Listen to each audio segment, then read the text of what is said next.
reka nongere mbasuhuze mwese abadukurikiye abadukunda inshuti zacu ariko n'abanzi turabasuhuza twebwe nta kibazo kuko tuzi ko umwanzi ari umwe gusa ari satani. Ibindi abantu nawe twe dupfa kwita umwanzi tuzi neza ko n'uwaba atadukunda atari ubushake bwiwe ahubwo ari sekibi bateye abantu. Mwese rero ndabasuhuje abanyarwanda, abarundi, abakongomani, abagande, abatanzania, Sudani y'Amajyepfo, abanyethiopia, mwese turabasuhuje. Ni MC Peter wanyu. Murimo muri bazaro mutise noneho uyu munsi MC aje kutuganiriza iki? Reka mbabwire. Uyu munsi nje kubaganiriza gukunda umurimo. Kera bimwe mu byarangaga abanyarwanda, bimwe mu byarangaga abantu kwari gukunda umurimo. Iyo bavuze gukunda umurimo bavuze ibintu byinshi. Gukunda umurimo ni ukwiyitaho. Gukunda umurimo ni ukwikunda. Umuntu muzima, umuntu utekereza, umuntu ufite ubwenge, umuntu ufite paradigme cyangwa se imitekerereze myiza, reka bari ko mbivuga, wese akunda umurimo. Kuki dukunda umurimo? Isubundi umurimo umuntu yakabaye yitaho ni umurimo bwoko ki? Nimvuga rero ngo tugiye kuganira ku gukunda umurimo, aho uri aho ngaho nawe utera agatebe wicare tuganire. Umurimo ni iki? Umurimo ni ikintu cyose umuntu akora akagikuramo inyungu ibasha kumubeshaho. Umurimo ni ikintu cyose umuntu azinduka yashyize mu bitekerezo avuga ati ngiye gukora iki nanjye mpakura iki. Ndakora ku mpande z'abantu bikorera, nkore no ku mpande z'abantu bakorera abandi. Ndabanza manuke ku bantu bakora imirimo iciriritse.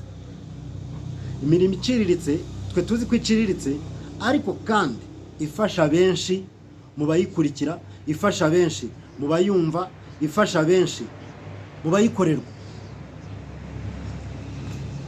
Hari imirimo yo mu rugo, hari abakozi bakora akazi ko mu rugo, hari abakozi bakora imirimo y'ikiyede birirwa mu mashansiye ku masayiti, hari abakozi bakora mu mabiro, hari abakarani simvuga muri ofisi, ndavuga abakarani birirwa badutwaza ibintu iyo tuvuye guhaha,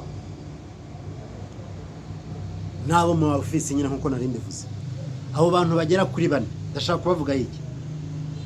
Umukozi wo mu rugo abantu benshi bazi ko ari umuntu uciriritse, yemwe baranamusuzugura, banamuhemba make. Niba hari umukozi uhembwa amafaranga make ashoboka ni umukozi wo mu rugo. Wa wundi dusigira abana, wa wundi dusigira imyenda yo kumesa, wa wundi dusigira ibyo dutekera, twaza saa sita tuje muri pause tukarya, twataha nimugoroba dusoje akazi akadutekera tukarya. Nibo bantu ba mbere bonyine bahembwa amafaranga make. Nahise nimba atari make,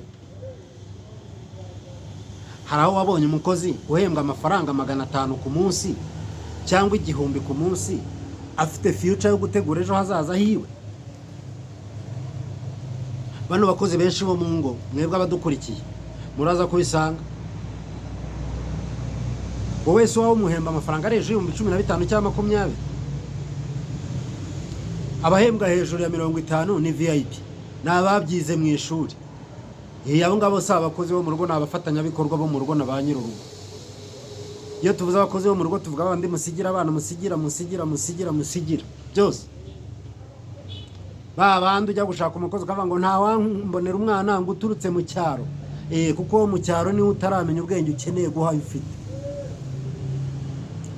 Bari abantu rero ntacyo mafaranga mu bahemba kuko baba yemeye ntacyo atwaye, baba yemeye. Ariko ndagira ngo nkwibutse wowe yamuhemba, gira kano kantu byibura, mwundura ugashyire mu mutwe, gashyiremo, mufate basi nk'umuntu w'agaciro, mwubahe basi, menya ko akumenyera umwana aho utaje. Igihe wamusigiye mu masaha yose wagiye mu kazi ukabuze ngo namusigiye umuntu, biha agaciro ko wamusigiye umuntu.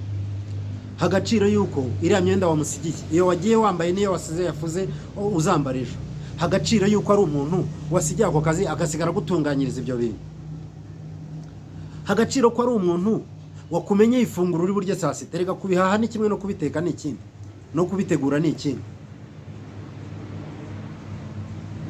Hagaciro uriya muntu. Umukozi wo mu rugo iyo ari umukobwa ni umugore muto mu rugo, ni umugore muto mu rugo, utari umugore wo kuryamana nawe, ahubwo ni umugore muto mu rugo wo kwita ku byo mu rugo. Uyu mwana w'umukobwa ukora imirimo yo mu rugo iwawe, madamu, muha agaciro. Bose nawe muha agaciro. Uriya mwana afite ubuzima bwanyu hano ku biganza.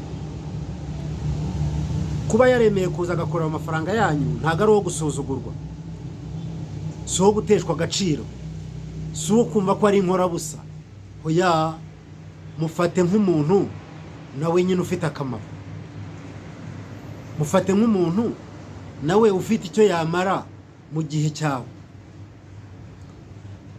Nkubwiza ukuri, iyo myenda wambara atayiteye ipasi ntabwo yabikeye gutyo. Ibyo bitenge wambara atabitunganyije ntiwaba bimeze gutyo.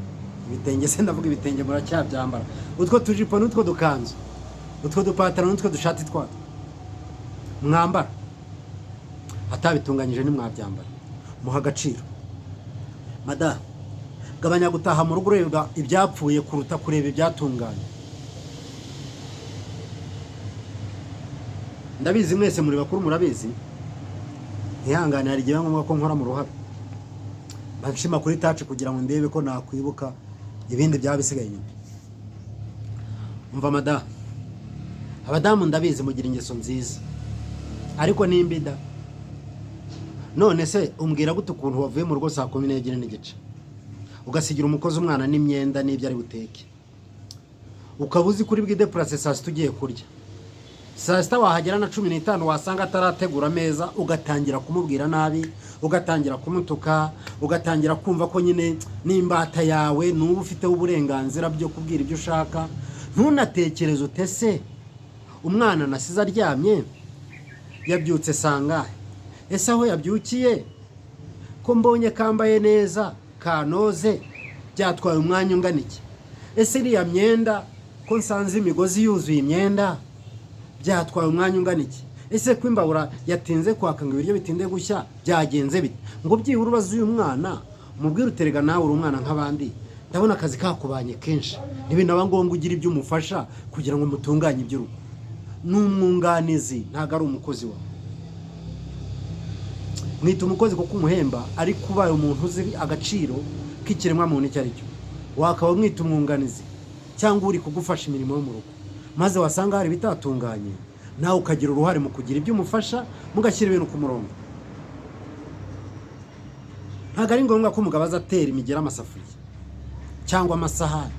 Oya madarata, reka nkwisabire, nugera mu rugo ugasanga hari ibyo umukozi wo mu rugo atatunganyije, banza urebe ibyo yakoze mbere yo kureba ibitaraba. Noneho nubona wanamushimira umubwira uti wakoze, hano ba wagerageje. N'ubu nicaye n'umugabo umugore utari kuri mwana arakora kuri ya 20 twamaga rwose, tuzongeraho na 5 ajya unayo yohereza ababyeyi. Yego uriya mwana ntabwo yaje gukora akazi kawe kuko akishimiye. Use we wajya gukora 20 ku kwezi wishimye, uretse 20 se 30 se wakora wishimye. Ibaze ko nagafuka k'umuceri kata ayo mafaranga atanavamo. Nese urumva waba uriya mwana babayeho bati, kandi baramubyaye akeneye, bamenye ko yabonye n'akazi mu mujyi ngo asiga akorera abakiri. Iyi waba uriya mwana bakeneye agaceri kavuye ko mwana, none nawe umuhemba ntabwo uzagafuka k'umuceri, ubwo saho gaceri wabo baracyakari. None wari muraza ukaza ureba ibitatunganye, ukaza ureba ibyapfuye, ukaza utera ibintu hejuru. Yewe reka nivire ku bakozi bo mu rugo. Ngaho rero tugeze ku mukarani, umusanze mu bisarubeti, yambaye ibisarubeti pe, byacitse. Urahashye umufuka w'umuceri wa kawunga, uwisukari, akajerekani k'ubuto, amasabune, ibintu byose. Urangira uti ninde wantwaza ufata cya kimoto cyaje cya 7500 ngo kibigezeho, ntiwabyemera. Ndashaka kubyikora tu. Karana araje guciye ibiri byo kubiterura, utangiye kwijojota, kandi wowe ubwawe urabizi ko utaterura, kandi wateguye gukora bije yo guhaha, uhahishije 1000 bigera muri 300, none urumva gutanga 2000 byo bigutwaza ari ikibazo. mwagiye koko musirimuka mu mutwe. Bari abantu ndabizi neza, wowe ufite amafaranga menshi, ufite no guhaha ibyo byose, ariko uriya mukarani wabonye hariya nawe ahari ngo akunganire, n'umwunganizi wawe, nawe muhakoremo, nawe agufasha ibyo udashoboye.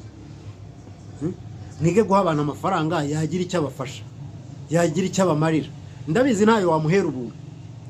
Reka da, no muri karitsiye n'uwapfuye mu buryo butunguranye nta kirengera afite, iyo baje kukwaka kuterateranya ngo bajye kumushyingura, hari n'igihe ubakwepa cyangwa banakomanga ntukingure, cyangwa ukazinduka wigendera ukaba mu mudugudu utanazwe. Ariko se igihe byibura hari icyakunze wabikoze, mugerageze. Bano bantu b'abakozi batoya, twita abakozi batoya baciriritse, nibo badufitiye akamaro mu miryango iwacu, mubaha agaciro. Ntabwo ntinda cyane mu office, abakora muri office, kicara muri office amamiliyoni ugaterura, warangiza wenda ushinzwe abakozi cyangwa n'indi mirimo, igihe kigeze cyo gushaka abandi bakozi baza gukora imirimo, ba bandi washatse bazakora akazi, ukumva nibo bo guhembwa amafaranga make. Ese mwamenye si turimo n'urugendo iri kugenda n'ibikenewe byibura mu gasaranganya. Niba ushaka ko raporo yabitungana, uriya mukozi wo hasi muha agaciro. Mukozi wo hasi muha agaciro, umuhe ku mafaranga, nawe akunogereza umurimo. Uriya mukozi umuhemba amafaranga, azasanga ari bwishyuremo inzu nta kibazo, agasanga ari buhayemo ifunguro ryo mu rugo nta kibazo, nawe azagukorera umurimo unoze. Ntabwo ari bya bindi ngo batubeshya ko baduhemba tukababeshya ko tubakorera. Oya, ntibikabe. Nta munyarwanda, nta munyafurika, nta muntu utuye ku isi wakabaye akora muri iyo mindset yo kuvuga ngo bambeshya ko bampemba nkababeshya ko mbakorera. Oya, wimubeshya ko umuhemba muhembe, nawe wimubeshya ko mukorera mukorere. Tunganya umurimo, nawe batunganya igihembo cyawe. Tunganya igihembo cy'umuntu, n'abatunganya umurimo wawe. Mureke dukora umurimo unoze, twuzuzanye. Nta mukuru nta muto, umukire akenera umukene, umukene agakenera umukire. Ni ukuzuzanya. Iby'Imana yaguhaye nawe yabimuha, ariko ibibahaye mwese se ninde wafasha undi? Imana ibikora kugira ngo byibura tubashe gufatikanya ibintu byose tugendane neza nta kibazo. Mugerageze rero tumenye ko twese ari magirirane. Umuntu wese ni umwunganizi ku wundi, umuntu wese afite icyo amariye undi. Mugerageze, nta mukozi nta mukoresha, umuntu wese akeneye undi mu gihe cye kuri level ye. Reka mbabwira akantu mungera inama, abakurikiye MC Peter TV show, reka mbabwira akantu mungira inama, abakurikiye MC Peter TV show, muri abakire 50 cyangwa wabagira abakire 50, mugatura muri karitsiye irimo umukene umwe, cyangwa mukamura abakene 50 hatuyemo umukire umwe, icyaba gishimishije ni iki? Nimumbwire mwese bakurikiye MC Peter TV show.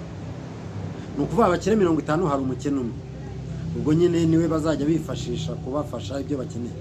Cyangwa abakene 50 harimo umukire umwe, aha ngaho umukire bari unsubiza. Umukire nansubize, uba biri wenyine bakagutuza mu bakene 50, wakumva umeze ute?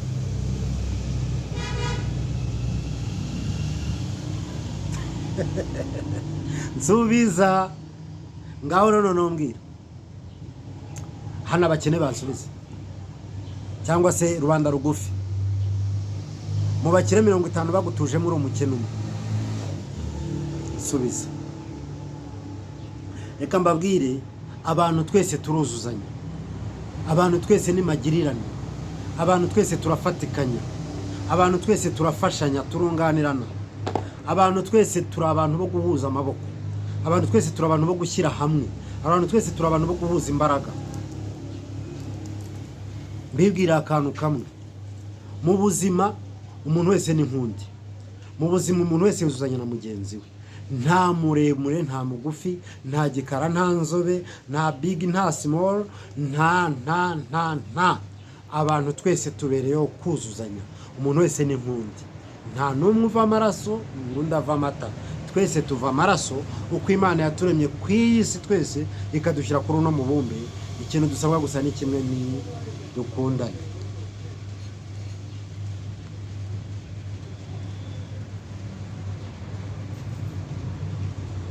Dukundane.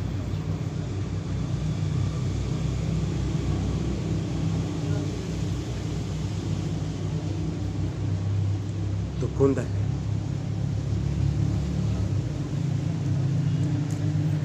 Dukundane.